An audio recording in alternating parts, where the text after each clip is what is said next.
¿Qué tal? ¿Cómo están? Qué gusto de saludarlos. Bienvenidos a la red de televisión del Senado. Estamos iniciando un nuevo capítulo de esta serie de programas denominado Nuevas Miradas, cuyo objetivo fundamental es llevar hasta sus pantallas aquellos temas de interés que interesa que la ciudadanía realmente comente, converse. Estos temas por lo general están reducidos a las aulas universitarias y la iniciativa del senador Carlos Cantero ha permitido que estos temas que normalmente están en ese contexto puedan llegar hasta su hogar. Es fundamental que pensemos nuestra sociedad, que reflexionemos en torno a los temas que nos preocupan. ¿Está cambiando nuestra sociedad? ¿Está cambiando para bien? ¿Está cambiando para mal? Hoy día precisamente vamos a conversar respecto del cambio de las conductas sociales. Quizás, si tendrá razón Zygmunt Bauman, cuando habla de la sociedad líquida, ¿no es cierto?, la pérdida de las consistencias en beneficio de algo superficial, de algo que a lo mejor es malo para la humanidad. Todo eso es necesario conversarlo y reflexionarlo. Y para ello tenemos tres grandes expositores que nos acompañan en esta oportunidad y tres profesionales jóvenes que también van a intervenir en esta conversación. Bueno, nos acompañan en esta oportunidad el creador de esta iniciativa, el senador Carlos Cantero. Senador. Encantado. El periodista y profesor de la Universidad de la Frontera, Manuel Ortiz. Agradecemos a la Universidad de la Frontera la autorización para que el profesor esté con nosotros hoy día. Y el gran maestro de ajedrez y además colega, conductor de televisión, Iván Morovich. Gracias, Iván, por acompañarnos. Gracias. Senador Cantero, vamos a darle una estructura a esta conversación y vamos a darle 6 minutos a cada uno para que haga su exposición. Encantado. Y después estos jóvenes sociólogos entregarán sus puntos de vista, discrepancias o concordancias con este tema. Muchas gracias, Juan Guillermo. Nuevas Miradas busca provocar conversación, reflexión, diálogo transversal entre los diversos sectores. Nuevas miradas en todo el amplio, yo diría, espectro de su significancia. La sociedad está cambiando. La gente se incomoda, se inquieta y no sabe cómo adaptarse. Ya se mencionaba a Bauman, que nos habla de una sociedad líquida, otros hablan de la sociedad del riesgo. Lo concreto es que la sociedad cambia por un fuerte impacto de las tecnologías de información y porque cuando cambia, fruto de esa presión, el etos, cambia una serie de otros elementos.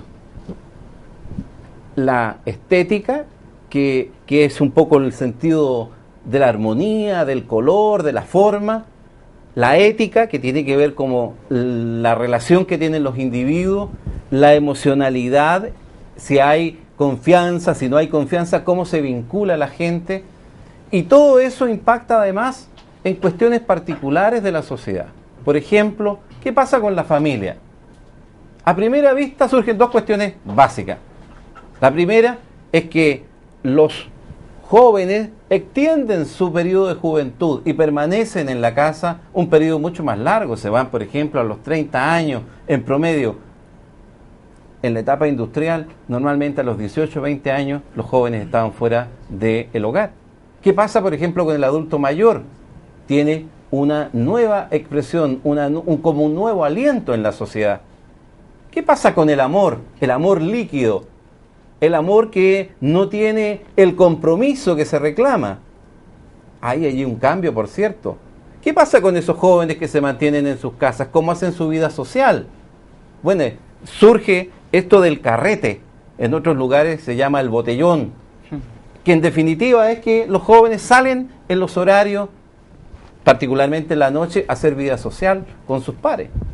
La sociedad cambia, la influencia de las comunicaciones, en fin, hay un cambio en el etos. Veamos algunas imágenes que me gustaría a mí ir mostrando y que grafican esta situación. Vamos a la siguiente inmediatamente.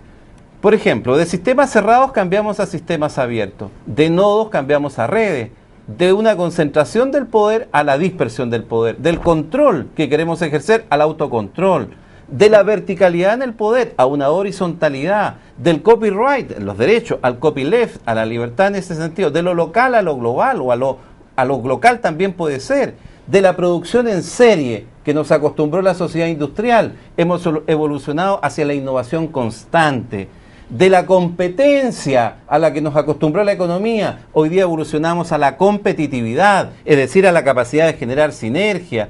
De la democracia representativa que caracterizó a la política, hemos evolucionado a una democracia representativa que reclama a la gente joven hoy.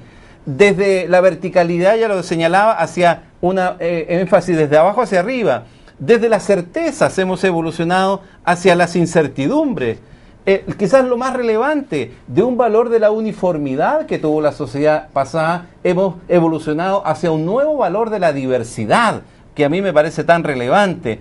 La fragmentación que tenía la sociedad a una segmentación de un pueblo como objeto del poder, a un pueblo que reclama ser sujeto, actor de primera línea, de una comunicación unidireccional a una multidimensional, de una sociedad tradicional a una sociedad continua que reclama educación continua, desde una brecha socioeconómica a lo que hoy día determina el éxito o el fracaso, que es la brecha digital. La siguiente, por favor.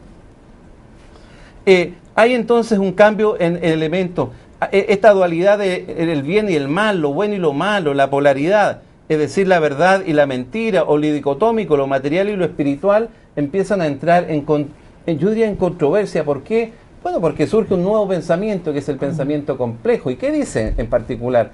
Ni negro ni blanco. Entre el negro y el blanco está todo el espectro de los matices de la luz, todos los colores, toda la diversidad, todo el pluralismo.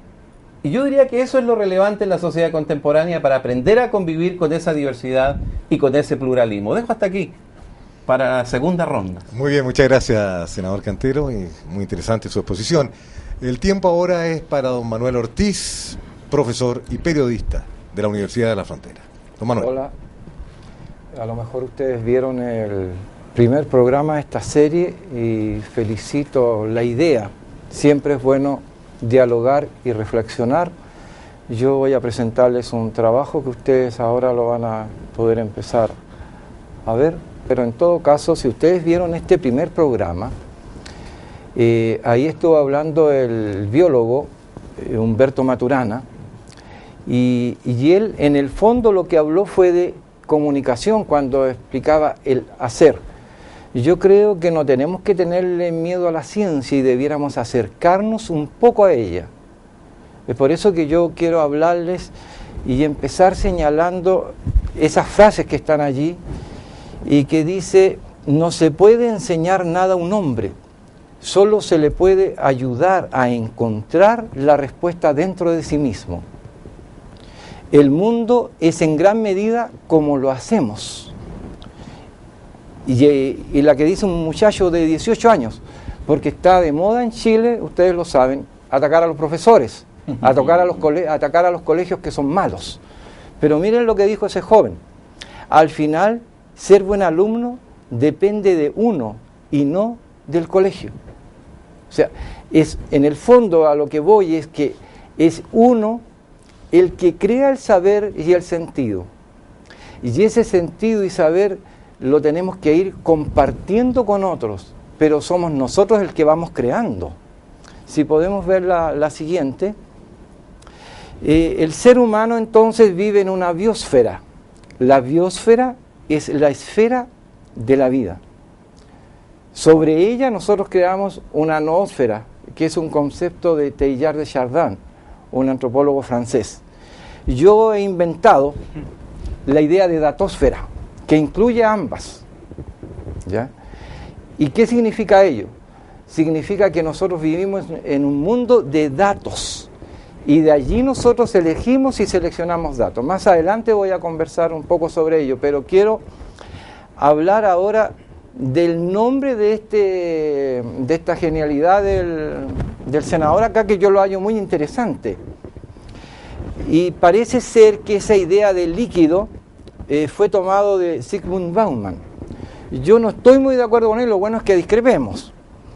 Yo creo que algo está cambiando en la sociedad, pero tenemos que saber qué es lo que está cambiando. Y yo pienso que muchas veces le llamo a esta sociedad como un edificio barniz transparente. Pero el sistema y el statu quo se mantiene. Los cambios pueden ser tecnológicos, pueden ser con nuevas tecnologías, pero en el fondo se mantiene. Yo creo que no hay nada más sólido en la relación primaria de la familia que el cordón umbilical. Todos somos bastante mamitis en Chile. Ahí tendríamos un estado de materia sólida si estamos haciendo la extrapolación y si estamos haciendo esa metáfora de lo gaseoso.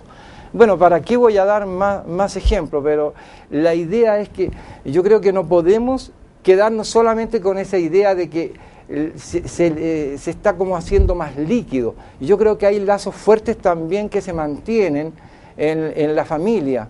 Y yo creo que esa familia debe ser el sostén de un Chile, de una sociedad más justa, más equitativa. Vamos a la próxima, por favor. Si ustedes ven ahí ese listado de conceptos, lo que yo quiero hacer ahí es diferenciar y hacer un acto de selección y distinción. Yo creo que comunicación no es sinónimo de 100 palabras. Y erradamente la educación chilena tiene la asignatura lenguaje y comunicación. Eso implica que la comunicación es semiótica, es lingüística, es dato, es televisión, es mensaje, etc. Primera cosa, en esa datósfera hay medios tecnológicos. Esos medios son medios masivos de transmisión de datos, no medios de comunicación. La comunicación, como dice allí en la pantalla, y usted a lo mejor la está viendo en su casa, señora, señor, jóvenes, es comunicación. Acto de hacer en común, acto de compartir en común. Y significa eso, no otra cosa.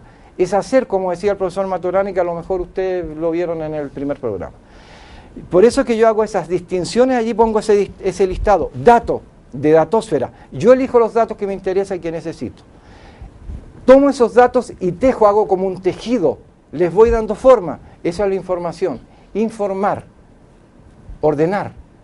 Pero eso no llega desde afuera. Yo lo creo, usted lo crea. Ahora cuando me está escuchando yo le estoy entregando datos.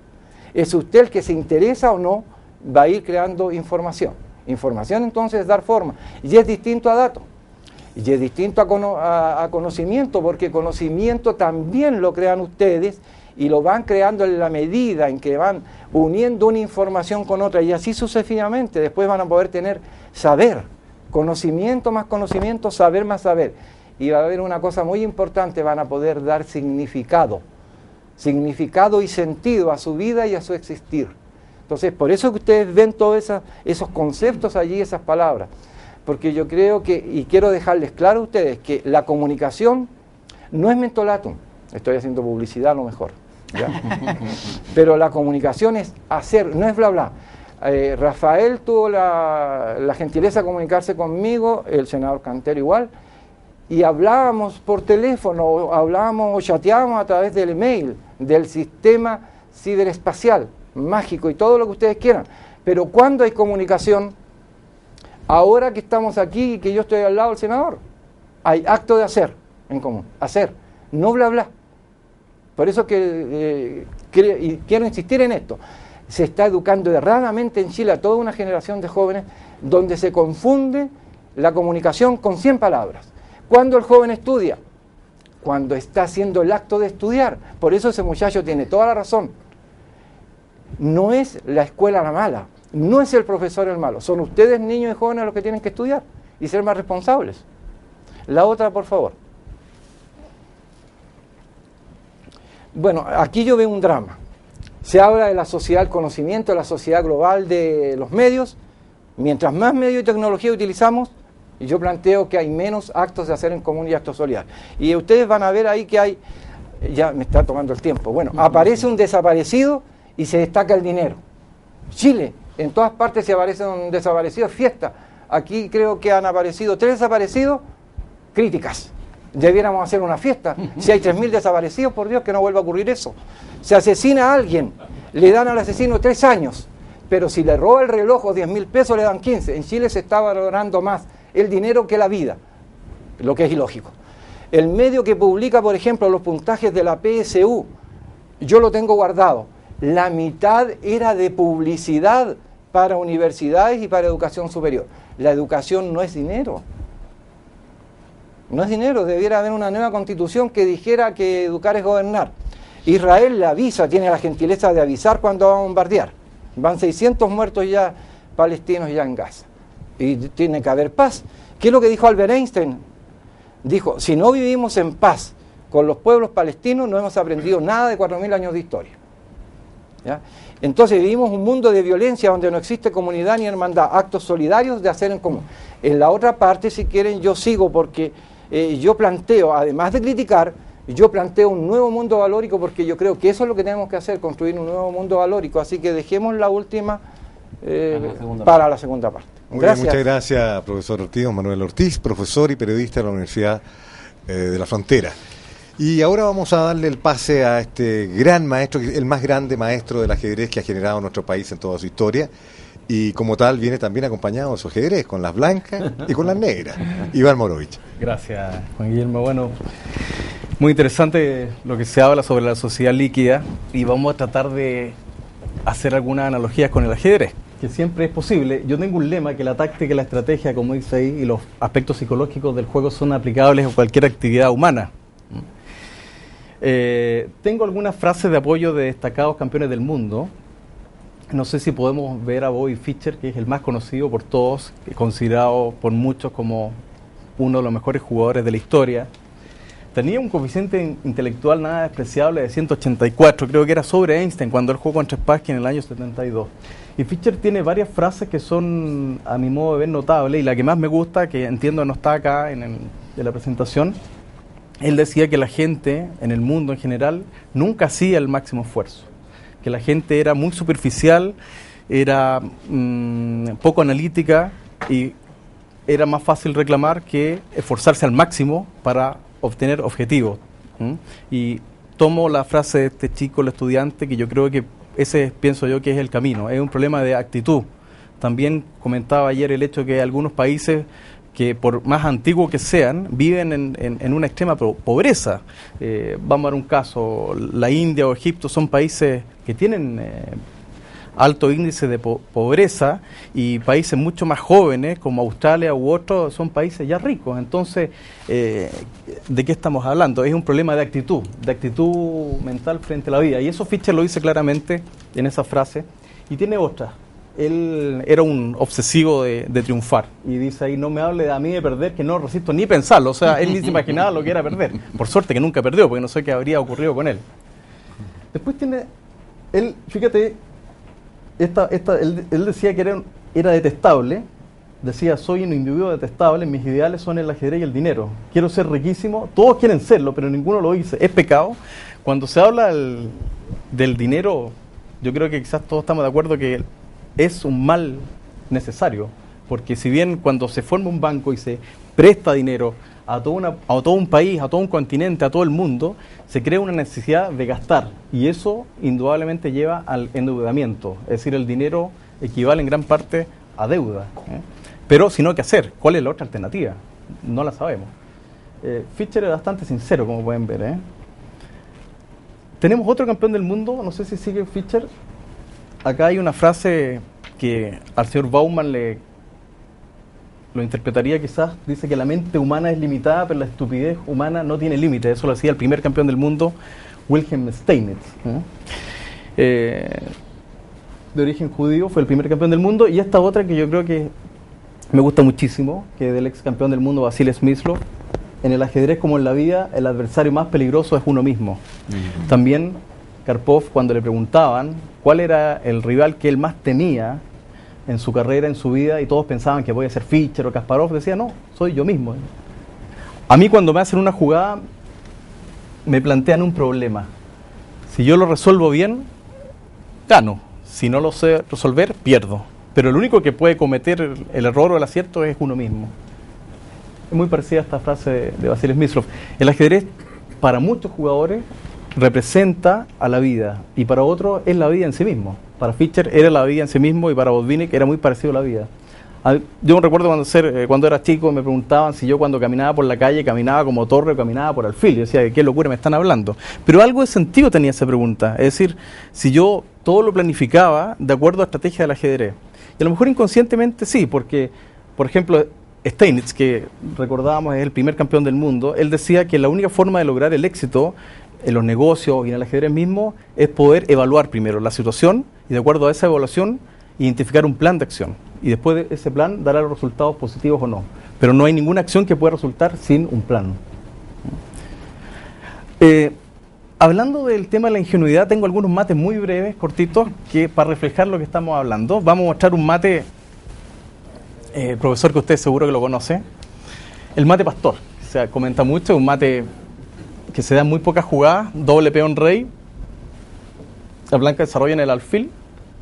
Ok, es una jugada correcta, también las negras sacan caballo, y ahora una jugada un poco primitiva, que tiene una amenaza muy bruta, que es muy fácil de evitar, pero vamos a imaginarnos que las negras ingenuamente atacan con el caballo a la dama, tras lo cual ocurriría este simple jaque mate en 4 jugadas que se llama el mate escolar o mate pastor. Este mate refleja la ingenuidad de las piezas negras que se dejan dar un mate en 4 jugadas. Obviamente había muchas formas de, no puede capturar porque está la dama, el alfil defendiendo a la dama, había muchas formas de evitarlo. Tal vez lo más sencillo era simplemente con el peón avanzar y atacar la dama, ubicar la dama defendiendo al peón. Hay otro mate que refleja también ingenuidad, que en este caso lo dan las piezas negras en tan solo 2 movimientos. Es el mate más rápido que existe en el ajedrez. El mate del tonto, el mate del loco, correcto. Juan Guillermo, especialista en ajedrez, me decía, él compitió en algunos torneos interempresas, se las trae. Claro, esto es un avance sin sentido. Normalmente en el ajedrez uno domina el centro. Interesante, igual que en la política, ¿no es cierto, senador? Es interesante el centro, porque desde el centro uno llega a la izquierda o a la derecha más fácilmente. ¿Cierto? En el ajedrez lo mismo. Acá, lo que me han contado. Avanzar por el flanco no tiene mucho objetivo, porque las piezas tienen mayor movilidad desde el centro. Esto es un avance sin sentido. Las negras, al contrario, avanzan por el centro, dando paso en el futuro a la salida de la dama y el alfil. Y acá, si esta jugada podríamos decir que es mala, la que sigue es muy mala. F3 es suicidio. Fíjate que acá, en tan solo 2 jugadas, la dama se moviliza, da jaque al rey, y las negras no pueden cubrir con ninguna pieza, y es jaque mate. En tan solo 2 jugadas las negras ganan. Esto es una jugada absolutamente sin sentido y ingenua. Recuerdo que una vez yo di este mate a un señor que me desafió una partida, pensó 45 minutos, pensó 30 minutos para esta y 15 para esta otra, y le di mate. Bueno, me pidió la revancha, yo le dije, usted es muy malo, me fui y no le jugué más.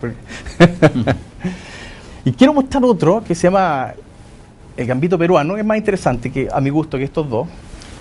La variante peruana tiene varios nombres.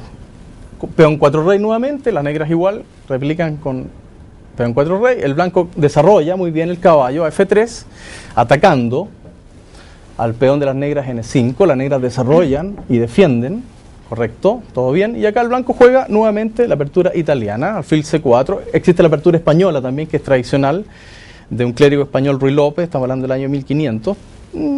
Actualmente se juega más la española, pero la apertura italiana también no ha desaparecido completamente. Bueno, acá las negras habitualmente desarrollan alguna pieza al caballo F6 o alfil C5. Se llama desarrollo en ajedrez el avance estratégico de las piezas hacia el centro del tablero. Pero nada de eso ocurrió acá. Vamos a imaginarnos que ese avance caballo de 4 es una oferta de una casa comercial, donde acá la ambición del consumidor, en lugar de continuar con el desarrollo mediante el enroque, opta sin pensar por aceptar el crédito y capturar el material. Ganancia material, caballo por E5. Tras lo cual, el vendedor de la casa comercial le plantea un nuevo sacrificio. La dama viene a la casilla G5 atacando el caballo. Y el caballo dice, bueno, acabo de ganar un peón, y qué mejor que ganar un segundo en F7, atacando a la dama y a la torre. Y ahora viene la quiebra de la industria o de este particular. Dama por G2 ataca a la torre no tiene casilla, única, refugiarse al lado del rey. Dama por E4, jaque al rey, no hay buenas cubiertas para las blancas, única alfil E2, y ahora jaque y mate. Probamos de alguna forma la ambición y la ingenuidad humana. Tengo otro ejercicio, si quieren, para más tarde. Gracias. Que es más interesante que esto incluso, pienso. Muy bien, muchas gracias, Iván Morovich. Gracias. Nos damos cuenta que el ajedrez es la vida misma. Incluso tiene 2 torres gemelas, ¿no? En cada una. Sí. Bueno, te vamos a dar después un espacio para que desarrolle eso, que también es algo que me lo señalaba antes de entrar al programa Iván. Les voy a presentar a los panelistas, comentaristas, estos jóvenes sociólogos. Jaime Coquelet, sociólogo de la Biblioteca del Congreso. Emilia Valenzuela, socióloga de la Universidad Católica. Y Jorge Pemllán, también sociólogo de la Universidad Católica. Ustedes tendrán la posibilidad de discrepar, concordar e incluso poner jaque mate a nuestros invitados. Vamos a hacer una breve pausa y ya regresamos con nuevas miradas en la red de televisión del Senado.